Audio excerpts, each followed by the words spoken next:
বঙ্গোপসাগরে সৃষ্টি হওয়া নিম্নচাপের প্রভাবে পটুয়াখালীর উপকূলবর্তী এলাকা কলাপাড়ায় শুরু হয়েছে গুড়ি গুড়ি বৃষ্টি। কনকনে ঠান্ডার সঙ্গে বৃষ্টিতে জনজীবনে দুর্ভোগের যেন শেষ নেই। ঘন কুয়াশা আর তীব্র শীতে বিপাকে পড়েছেন কুয়াকাটায় আগত পর্যটকরাও। শনিবার সকাল থেকেই উপকূলের আকাশ জুড়ে দেখা যায় ঘন কালো মেঘ। ভোররাত থেকেই গুড়ি গুড়ি বৃষ্টি শুরু হয়েছে পুরো উপকূল জুড়ে।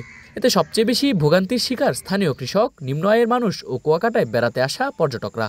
আবহাওয়া অফিস বলছে নিম্নচাপের প্রভাবে উপকূলীয় এলাকা দিয়ে ঝড়ো হাওয়া বয়ে যেতে পারে।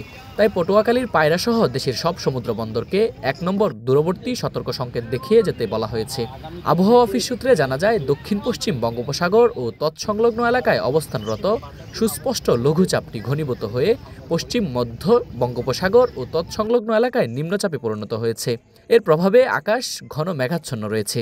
পটুয়াখালীর অনেক স্থানে সকাল থেকে গুড়ি গুড়ি বৃষ্টিপাত হচ্ছে। সেই সঙ্গে বেড়েছে শীতের তীব্রতা। বৃষ্টি ও শীতে সবচেয়ে বেশি ভোগান্তিতে পড়েছেন নিম্ন আয়ের মানুষ। গভীর সাগরে অবস্থানরত মাছ শিকারী জেলেরা পড়েছেন বিপদে। আমিনুল ইসলাম, ঢাকা পোস্ট।